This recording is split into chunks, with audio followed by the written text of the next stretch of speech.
meeting of the Board of Education for the Committee of the Whole. Thank you all for coming tonight. Appreciate you being here. I'd like to start the meeting with a quote from Henry Ford.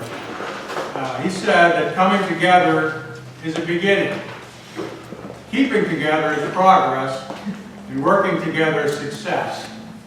So I just like to throw that out there because quotes have, I like to read quotes. I think there's a lot of inspirational things to be found in what other people say, and certainly this is inspirational to what we do because we are meeting, we might always agree about what we're doing, but at least we're meeting and we're talking about it, so that's a good thing. January is School Director Recognition Month, and for that I'd like to recognize our school directors and thank you for your service.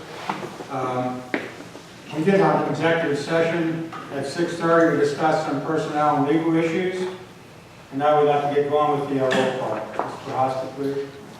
Mrs. Kozer? Here. Mr. Hauser is absent. Mr. Cassidy? Here. Mrs. Maines? Here. Mr. McConnell? Here. Mr. Music? Present. Mr. Palmer? Here. Dr. Dorr? Here. We'll start with hearing of visitors, part one. This is an opportunity for anyone in the audience to address the school board regarding any issues that are on the agenda tonight.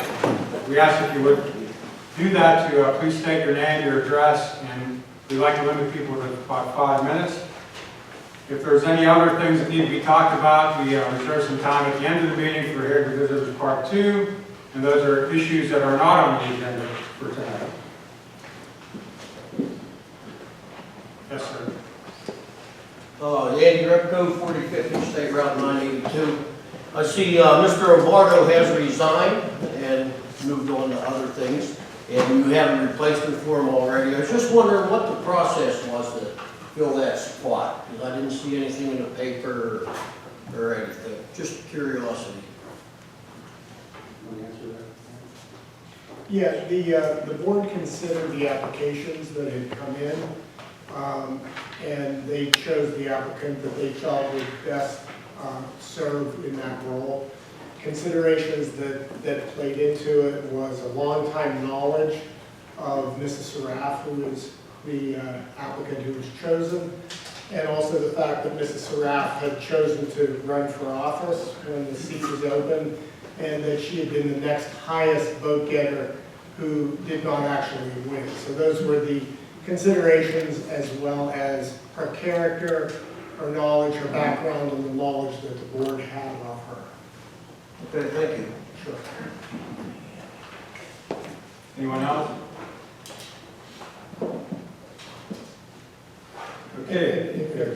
I would reflect one other thing, so it was not a reflection on anybody else who was not chosen, but more a reflection on the board. Yeah, We appreciate yeah, the everybody, applications. yes.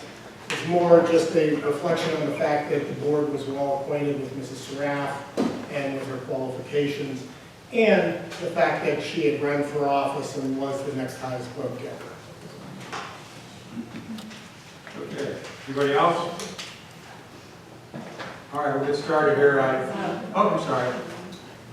The woman you chose was replacing Obardo. What's your name? He sir? was- Sir, say your name and address. August Cassidy, Crabtree, PA. The woman you chose was a Democrat, replacing Obardo, who was a Republican. Did that have any bearing on it? No, it didn't? All right. Most of the folks in our school district run on 2 ballots anyway. Right, you cross-file, so we don't even know what our political positions are. You should. No, it doesn't matter. Thank you. Thank you. Anyone else? Okay. I don't see anybody else. All right. So we're going to be accepting the resignation of school board member Mr. Michael Obardo. We do thank him for his service to the school district, and he did send us a letter of resignation. And so I move for the adoption of resolution number 141 to accept the resignation of the school board member. Second? Second. Any questions or comments? Just like to thank Mr. Alberto for his service to the board. Any other comments? All those in favor? Opposed? Seeing none, motion passes. I now move the adoption of resolution number 142 to appoint the school board representative replacement, Kathy Saraf. Have a second? Second. Any questions or comments? Be a roll call vote, please. Mrs. Kozer, Yes. Mr. LaCasio, Yes. Mrs. Mays, Yes. Mr. Music, Yes. Mr. McCollum, No. Mr. Palmer, Yes. Dr. Zorch, Yes. and Mr. Hauser is absent. Result? 6-1. 6-1. Kathy, you're gonna have a big salary now. Every year we get a bonus. It's good to hear. You want to take a seat after, I guess you get sworn in as legislative report.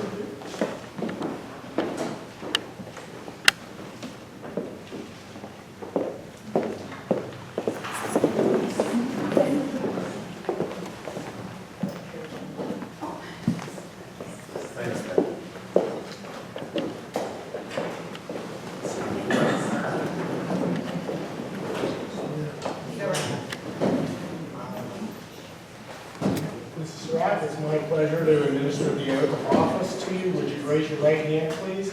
And would you repeat after me? I do solemnly swear and affirm I do solemnly swear and affirm that I will support, obey, and defend that I will support, obey, and defend the Constitution of the United States the Constitution of the United States and the Constitution of this Commonwealth, and the Constitution of this Commonwealth, and that I will discharge the duties of my office with fidelity. and that I will discharge the duties of my office with fidelity. It's my pleasure to Thank you, welcome you. Mr. Nichols. Thank you.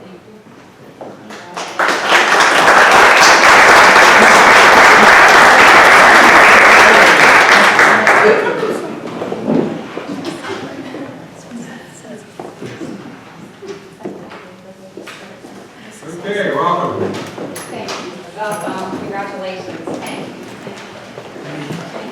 Sign on the dotted line.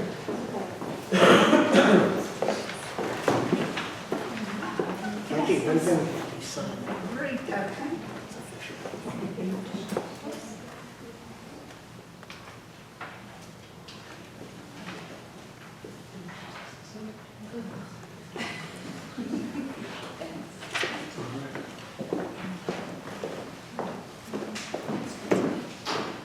Mr. Nagel, do you have anything else to report? No, sir. Legislative report, Dr. Pepper. No report, thank you. Education and planning, Mrs. Maines. Yes, thank you. Happy New Year to our student representatives, and then I'll introduce them for the report.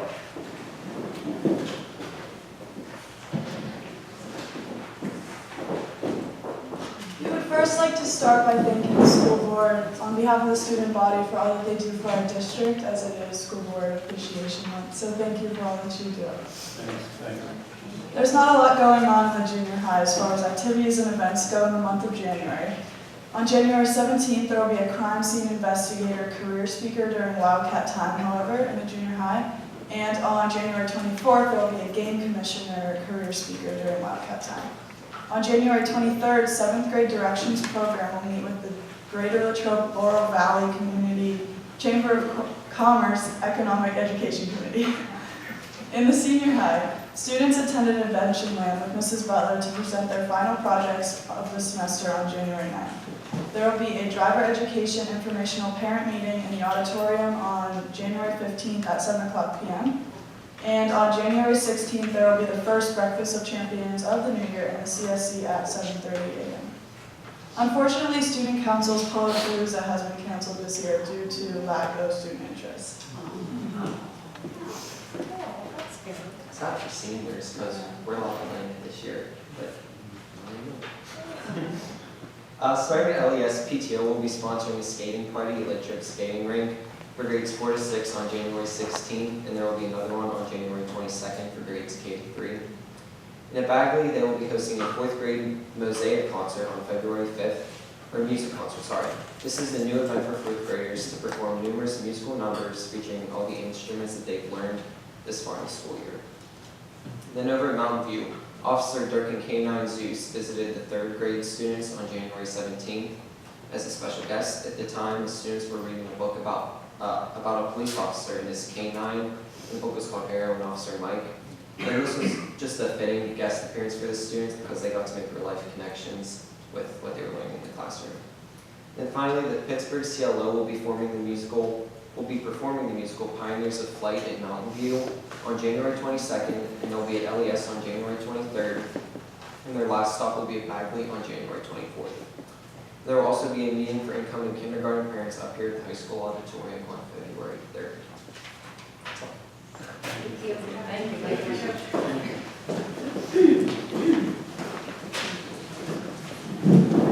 Enrollment report, Mr. Faraka. The enrollment report's attached, but as Jace just said, I know it's January, but if there's a kindergarten meeting for parents coming up in February, it's that time. So we'll start looking at enrollment projections for next year and how that impacts staffing, and start to get a good feel for our 2021 kindergartners. Sounds good. Yep. Thank you. The next item on your agenda will be on for approval next week. And we need to approve the addendum number 1 to a contract between the intermediate unit number 1 and Greater Latrobe School District to provide Title I services to non-public schools. That will be on your agenda next week. Also on your agenda for next week will be to approve the Western School of the Deaf Services contract for one-to-one PCA services. Also on your agenda next week, we'll approve the new story tuition agreement for student B 2019-2020 school year. Also on your agenda for next week will be to approve the Fulcrum Management Solutions Incorporated Thought Exchange Service Agreement. And Mrs. Tepper discussed that. Approve Dr. Robert Ketterer Charter School renewal. And is Eric Golden here? Yes, ma'am. No, okay. And that will be on your agenda also for next week. Any questions on any of those?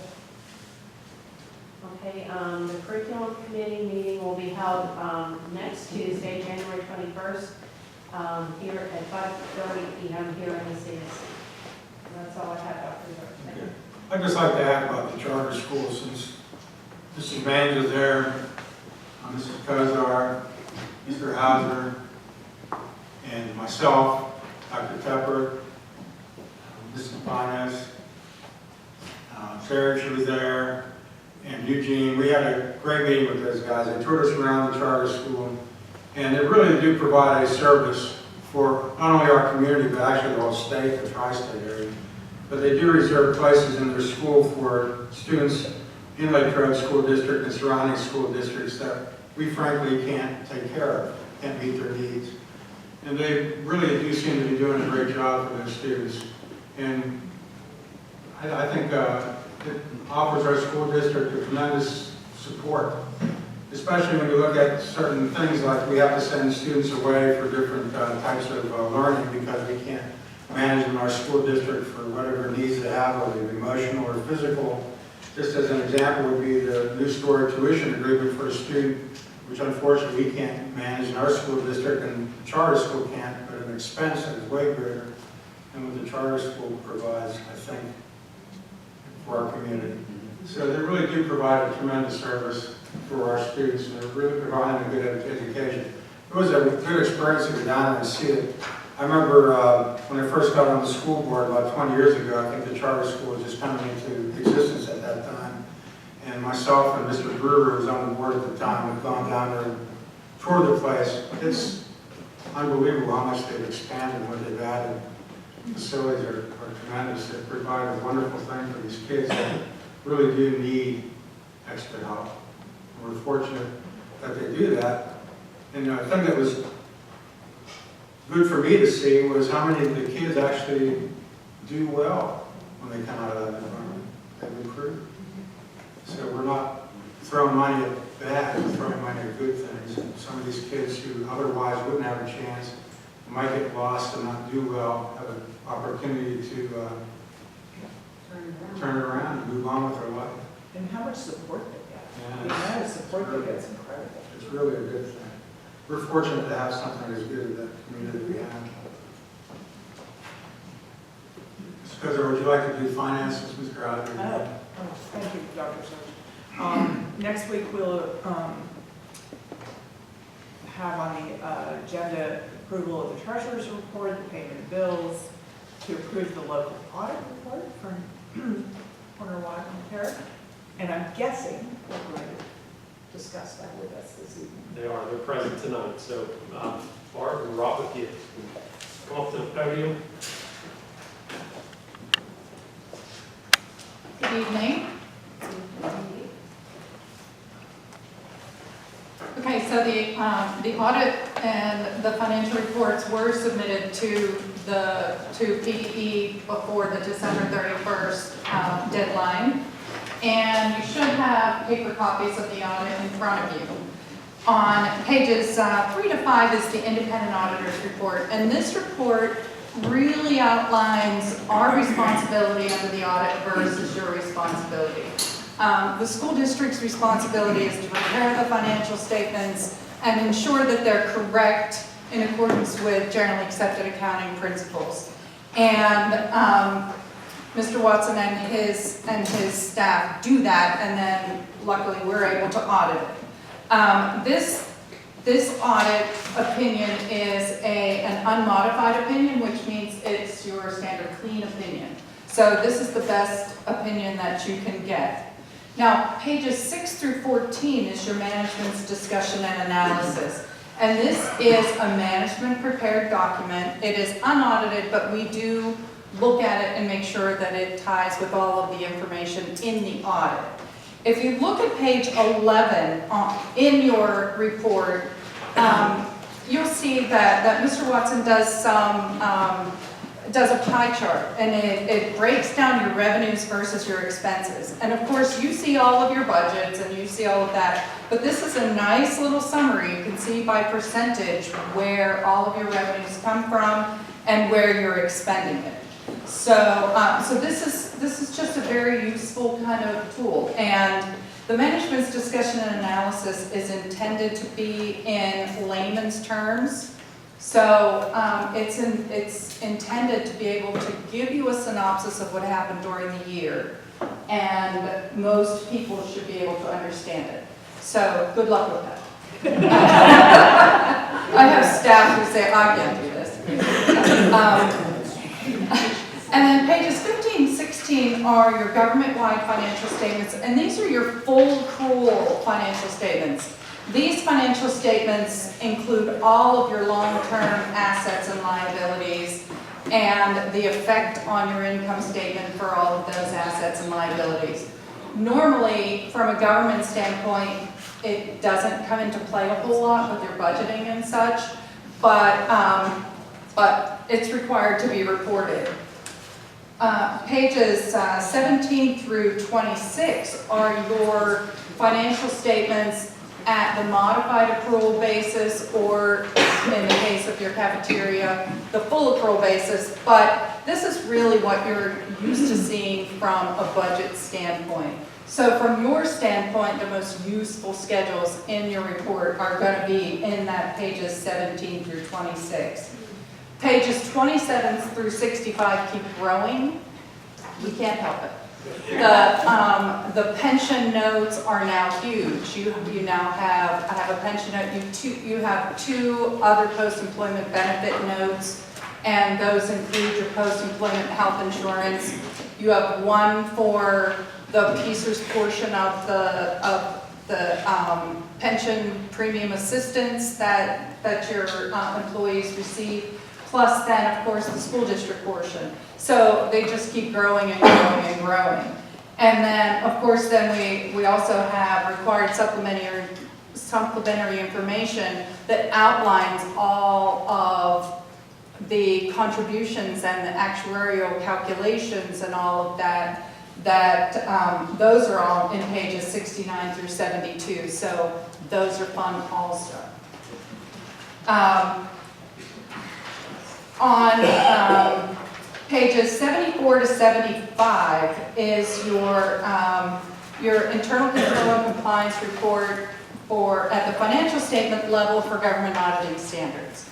You have, we issued no comments with regard to non-compliance with government laws and contract regulations, and we issued no comments with regard to internal control deficiencies. The same at the federal financial assistance level on pages 76 and 77. We did not detect any non-compliance with federal laws and regulations and the spending requirements under your federal single audit. And we did not detect any internal control deficiencies in that area as well.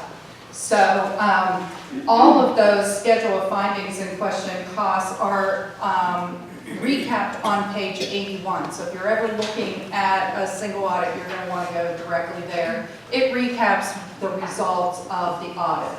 So you've got an unmodified opinion. That's the best you can get. You have no internal control deficiencies that were reported at the financial statement or the federal financial assistance level.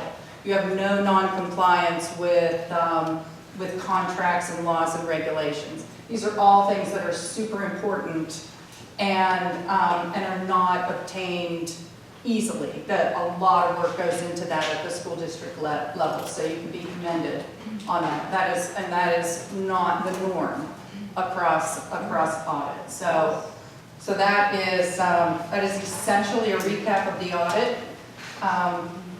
Any questions? And if there aren't any questions, between now and next week, if anybody has any questions, don't hesitate to contact me. I'll work with Barb and Rob and we'll get you the responses that you need. Okay? Right, and we're always available. If anyone has questions between now and then, we're always glad to take them and discuss anything that anyone needs to discuss. All right? Great, thank you for coming. Thank you. Continuing on, we'll have a resolution for the natural gas procurement agreement and our gift grants and donations, which I think this is amazing. It was a $2,000 single person donated $2,000 to cover the delinquent accounts in our food service account. So thank you, whoever you are out there in the public. That's a really generous gift for our students. We appreciate that. We will also have the millage rate for 2020 will be 57.5 cents. And that's the mileage rate. The mileage rate, yeah. I'm sorry, the mileage rate. What did I say? No. Oh! I'm sorry. Hardest for stopping. Yeah, so sorry. No, that would be a reduction. You see Dan right with the hardest stop. I'm so sorry. Spring on. I was still thinking about the $2,000 and how awesome. The finance committee meetings from the December 2nd meeting are in an attachment.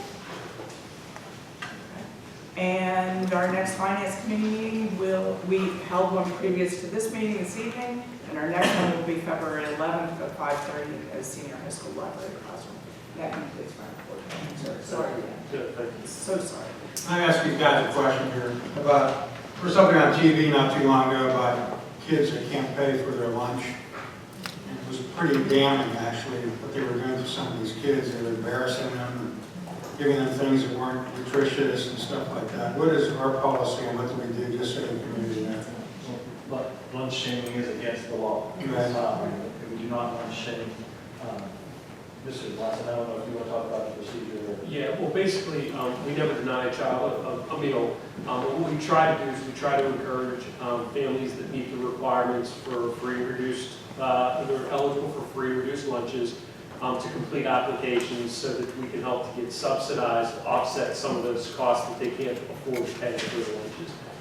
But no, we feed our children, and there is no lunch shaming. And where does this fit in? This anonymous donation? So what it is, and then we've been successful with this over the past several years. Mrs. Malloy, who oversees our food service department, has reached out and sort of made it known that we do have students that can't afford their meals, yet they might not have the parental support to complete the applications to get reimbursed. So she shared that story out. We've continued over time to get these types of anonymous donations to help offset or to reduce those child's delinquent meal accounts. And I think the word is just spreading. So when those funds come in, we recognize those students that can't afford to pay, and they have large delinquent balances. And Mrs. Malloy and her staff go through and they divvy out the funds accordingly to help to reduce those costs. So we're not talking about just somebody who can't afford and just doesn't want to pay. We're talking about those individuals that have been identified as unable to pay, and those are where those funds are directed. And sometimes lunch debt will accrue until someone is made aware of the paperwork for the free reduced lunch, or they get it filled out and they get it turned in. So the clock starts running, and then once they're approved, then it is what it is. So some of that money would be used for that. To offset the previous balance, but moving forward, we're in good. They're in good standing. Good standing. There are very few people that abuse the fact that we don't lunch shame and that all students are provided with lunch and flat out refuse to pay their bill. Those folks we will take to the magistrate if needed to deal with it. But we have exhausted all options in helping if we ever get to that. What is the cost per bill? $2.50 for a lunch. What, 30 for breakfast? Breakfast, I believe. Yeah. It's between $2.50 and $3 for a lunch, and I want to say Depends it's on between. elementary section. Do you guys know? It's different in elementary. Yeah. And Mr. McCollum, we come forward every year in May and hear a presentation on meal prices, and we make recommendations for both lunch and breakfast at that point in time. So it's set for this year, but we'll have discussion for setting it for next year, so at that time I'll have accurate information for you. That's something I'm interested in. I can see how it can affect the child. Thank you. Sure. All right. Yes. Yes, and that's grown exponentially. Mr. Palmer's talking about the Rotary Backpack Program that provides snacks to students over the weekends, but things that they can make Friday night, Saturday, Sunday. The Rotary Club of Latrobe started with, I want to say, 24 bags at Latrobe Elementary School backpacks. They've now expanded, I am correct, to all 3 elementary schools And junior and high. to the junior high this year. We're talking about a tremendous number of backpacks going out, more than 100 now at this point, every weekend. Jerry Supko, who is part of Rotary, Commercial Bank and Trust, does an excellent job of raising those funds through Rotary, but through private donations, et cetera. And he talks about the amount that it costs to support one child for a year. And it has been well received. Our elementary principals can tell you when the Rotary bags are late coming in, the kids are looking for them. And that program continues over holidays too. So if we're going home on holiday break on Wednesday and typically kids get bags on Friday, they'll bring them so that they have to go home over break. That was an interesting presentation you did, I think it was a couple of years ago, right? Yes, Yeah. yeah. That was pretty good. And Mr. McCollins, Mrs. Brohosky just pulled it up. Elementary breakfast prices are $1.40 per day, $7 per week. Secondary breakfast is $1.40 per day, $7 per week. Prices, elementary is $2.50, $12.50 weekly. Secondary prices are $2.75, Jay's, $13.75 weekly. They should know, right? Uncle John can help you out if you I just, Yeah, just tell him, he's always in the cafeteria. That's it, you're selling. Going by All right, thanks. Facilities, operations, and planning, Mr. Palmer. Thank you, Dr. Sorge. I would ask the board to approve the renewal of the Johnson Controls Fire Protection Services Agreement, and also approve the contract modification for the roof replacement of the senior high school, and that would be change order number 1. And facilities and operations planning meeting will be on, minutes are attached from the January 9th meeting, and our next meeting is at the admin building, February 6th, Thursday at 3:30 p.m. Thank you, Dr. Sorge. All right. So if I'm reading this right, we're getting $2,000 back? Yes, about $2,900 back. Student activities and recreation, Mr. Lucasio. I have no report other than to say that there'll be a athletic student activities and recreation committee meeting next Wednesday at 4 o'clock at the senior high hall. Community relations, Mrs. Mays. Yes, thank you. The Greater Latrobe GLSD Parks and Recreation Commission meeting will be held on, the minutes are attached. And the next one will be, the minutes are attached to the November 21st meeting. And the next meeting will be Thursday, January 16th at 4, it should be 4:30 at the Latrobe Municipal Building. 4:30? Thank you for correcting that. Mrs. Mays, you're up again with the meeting. We're going to ask you next week, there will be an agenda item to approve the nomination for Greater Latrobe School District Board Member to serve on the Westmoreland Intermediate Unit Board of Directors. And you'll be getting information on this. The actual voting for the members was changed slightly this year, so you're only voting for 1/3 of the members at a time. So you're not going to get a full ballot. And Mrs. Verhofstadt will take care of getting the ballots. We'll fill them in right here, hand them back to Mrs. Verhofstadt so she can certify them, and they'll be sent directly to the IU. And I assume I'm the one being... Yes. You didn't mention my name. You're on the list. Questions about any of that? This is really a confusing process, but it's mandated by the school code, so that's why we have to follow it. So we're trying to make it as streamlined and as efficient to get, there's more time also to get the ballots in instead of having to get them in right away. That's all I have. Thank you. For an operating committee, Mrs. President. Yes, I have no committee meeting report this week, last month, beginning of December, but the next meeting will be next Wednesday, a week from Wednesday, at 7 p.m. at the CTC. I notice we don't have a transportation committee report tonight. I guess nothing's going on there. Yeah. Fire for the month, good. And board policy, PSPA liaison, that's me. We're having a meeting this coming Friday, 11 o'clock, administration office to read all this stuff and make word changes. It basically comes down. It's actually very important because it is our board policy. The PSPA sends out notices about things that we should change to stay current with state law and whatever. And a lot of times it really just comes down to a couple of words that need to be changed. There are a few things that will be important. We'll bring those back to you after our meeting next week. Technology, Mr. Palmer. Thank you, Dr. Sorge. Nothing to report this evening. However, our next technology meeting will be held here at CSC February 18th at 6 p.m. Thank you, Dr. Sorge. Dr. Tucker. Sure, thank you. I'll be asking the board to please approve resignations next week as stated for a medical assistant and a girls soccer coach at the junior high. We will also have some substitute teachers asking the board to approve for next week.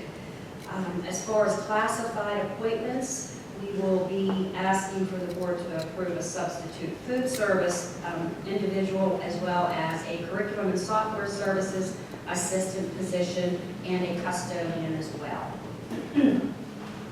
We do have a volunteer to assist with the musical this year who will be asked to be approved next week as well. And it will be asked permission to advertise for our board retreat, which will occur Saturday, February 1st, right here in the Center for Student Creativity at 8 a.m. As our student representatives had stated, Thursday, January 16th, this Thursday, is our Breakfast of Champions. Again, if you have an opportunity to come out and enjoy that ceremony where students are recognized for possessing the 40 developmental assets, we welcome, everybody is welcome to that. I already stated about our board retreat, and our regular school board meeting will be, excuse me, our regular school board meeting next week. And for February, our regular board meeting will be Tuesday, February 18th. Okay. That brings us to hearing visitors part 2. This is where anybody in the audience has the opportunity to address the board about any concerns that they might have. If you want to address the board, please state your name and address. Step up to the podium. You have 5 minutes.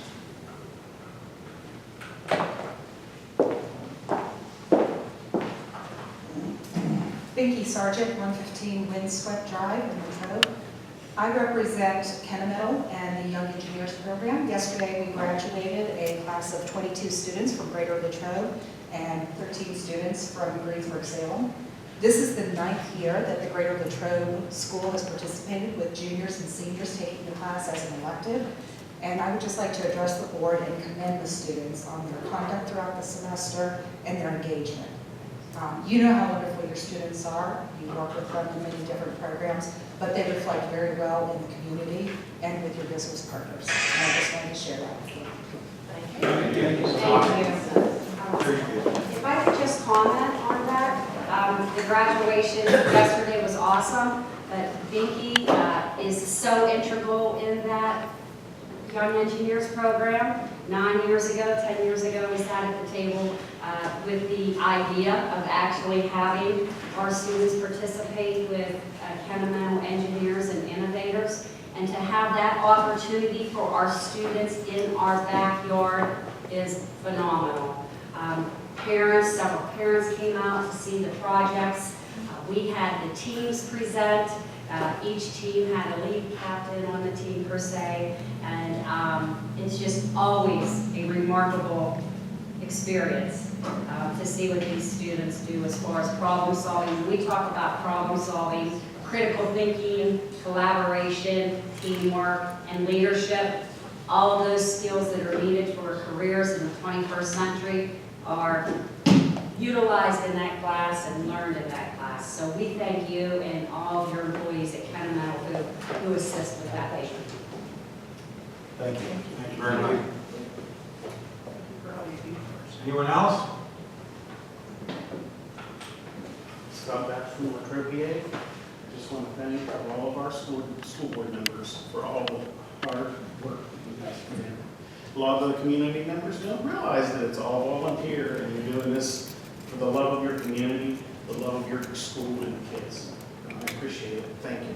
Thank you. Thank you. You didn't tell me? Sorry, Steve. I thought the check was late. 2 years. Now I'm slow. Anyone else? So you now want to move for Resolution 143, second? Second. All in favor? Aye. Opposed? Meeting adjourned. Thank you.